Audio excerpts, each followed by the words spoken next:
ever been to a doctor's office? You know, when you go in to see a doctor, you start explaining why you are there.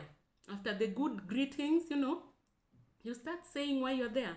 You start explaining how you're feeling pain, how you're feeling discomfort, how you haven't slept, how your stomach has been running. I'm just giving examples, of the conditions and symptoms that you might be experiencing that has made you to go seek the doctor's advice.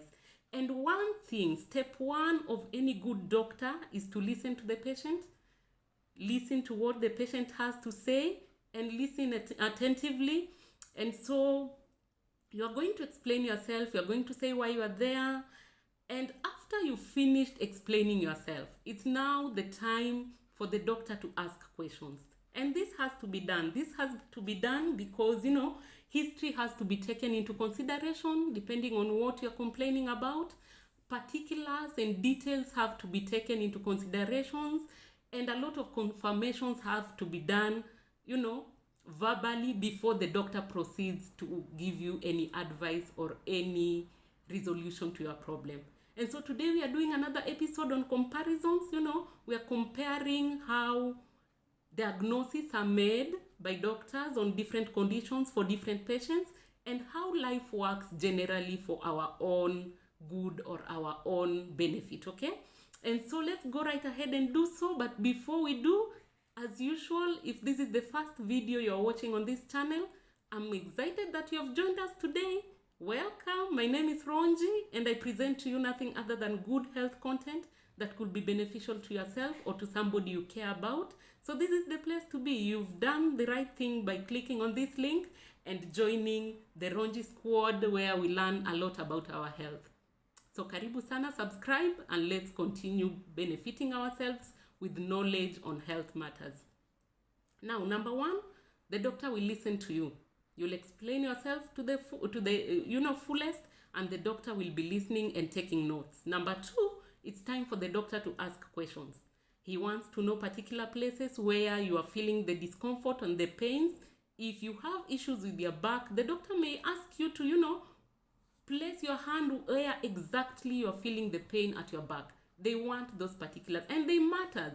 There's a time I was having a very severe back pain, and to me, I just knew back pain is a back pain, but apparently it really depends with where the pain is located. It could be your lower back. That could mean a different diagnosis. It could be on the sides, around the rib cages and around that area. That could mean a different diagnosis. It could be upper back or at the spinal cord. You have to be particular with where the pain is coming from. And so it is the work of the doctor to ask questions, to ask you to be particular, to give details for him to make a correct diagnosis, okay? Another thing the doctor will take into consideration is your history. Depending on what you're presenting, they may want to know a few things, okay? And here is where, should I say fun or not fun? Because a lot of patients are not forthcoming when it comes to history, especially when we are speaking of, diseases that they think giving history of how they've been could be embarrassing to them. Sometimes doctors ask funny but very necessary questions. They might ask you how active you are sexually. Depending on what has brought you to come and see them, they might want to know that particular detail of your life. And maybe you're not so forthcoming, you are not prepared, you're not ready to reveal that part of yourself. You might withhold some information, but let's see how that goes, okay? Because at the end of the day, the prescription you are going to be given, the diagnosis that is going to be made, is going to depend wholly on what you've presented, okay? And so the good doctor might ask for some details of your conditions. He might ask for confirmation of some of the information you've already given. If you had mentioned you've been having a persistent headache, he might ask a question like, how long has been the headache? How consistent? What time of the day does it occur? Just to confirm with you some of the symptoms that you are presenting. Another thing the doctor might do is examination, depending again on what you've presented. The doctor might ask you to climb on the bed so that he might check some of your, body parts. And another thing that can be done is to do some tests and scans if it is necessary. Yeah, you'll be sent for a urine or blood test, depending again on how you've presented your symptoms and what the doctor thinks the diagnosis might be. And so all these are processes to help you get better, to arrive at a correct diagnosis. Because the last part of this whole process is when the doctor writes for your prescription, and he hopes that when you go take the medication, you're going to feel better and you're going to be cured of your condition. Now, here's the catch.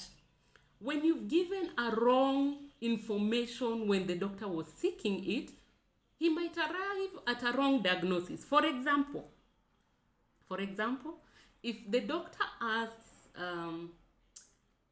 and these women are going to relate with, if the doctor asks when your last menstrual cycle was, and you give a wrong date.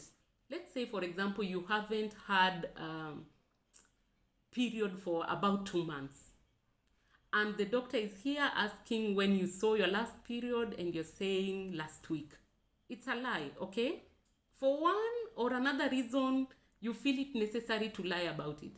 Well, then this doctor is going to assume that you are not pregnant, because if you had your periods last week and maybe you've also indicated that you haven't had any sexual contact in between last week and when you're seeing the doctor, then where does pregnancy come from, okay? And so sometimes we give wrong information but expect a good or a full diagnosis to be made, which is going to be very difficult. And so that's why doctors go extra mile to, send you for tests and stuff like that, so that they can confirm for themselves that what you are saying is actually what is going on with your body. And if you've not given full information when you are being asked, then probably it will be difficult, or it won't be easy for the doctor to make a good diagnosis of your condition. And how does that relate with our normal day-to-day life, okay?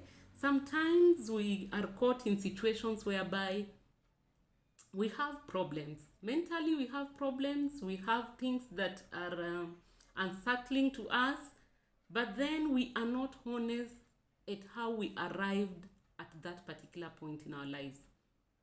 Not that we want to judge ourselves harshly, but sometimes for us to be able to move forward, for us to be able to heal and get out of the problem we are in, we have to have conversations with ourselves, honest conversations, and tell ourselves, this is exactly where the pain is coming from. This is why I'm in this situation. If you are in a financially messed up situation, sometimes you want to do an analysis and know, how did I get here? How did I get to owing people so much? How did I get into being so much in debt like this? There's a place where it all started, and you have to make that diagnosis. That is for you to make it. You have to be honest with yourself and say, this is what led for me to be here at this point. And if you don't have that kind of honest conversation, it's going to be difficult for you to even get out of the problem, because the first step in trying to solve some of these problems we are going through is to accept that we are going through them, and also go a further step to diagnose why we are in that situation in the first place, okay? And so it is not enough that we want help. It is not enough that we acknowledge we have a problem. We have to go a step further.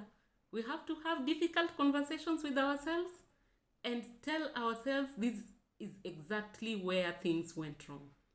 And from that point, we can start correcting. From that point, we can start, we are going back so that we can move forward. From that point, we can make diagnosis and, take prescriptions for our own lives and take them back to being healthy and where they need to be. And so whatever it is you're struggling with mentally, emotionally, financially, whatever it is you're struggling with, start by making a diagnosis. How did you arrive there? Because there's a start, and because there's a start, there's a hope that there'll be a stop somewhere. And so make the right diagnosis of your problems. Sit down with a pen and a paper if it's necessary. Talk to yourself and find out exactly what is paining you. Find out the root cause of what your problem is. And from that point, you're going to make a good prescription of yourself. And if you follow through, you're going to regain healing and you're going to be complete again. That was it for today. Let me hear from the comment section what you have to say. Have you had a moment to reflect on your life? Just to, come up with answers which you don't have necessarily? Did it help? Did you arrive at your diagnosis? Do you want to do the same? Do you want to start, analyzing yourself and just trying to find out what is it that is causing your problem and, putting you down in some sort of way? Do you want to do that? Let me know in the comment section. Let me know. Let us communicate and let us, make a positive impact on our health, both mentally, emotionally, physically. Let us do the diagnosis and let us come up with solutions that will help us. Until we meet on another episode, thank you. Bye.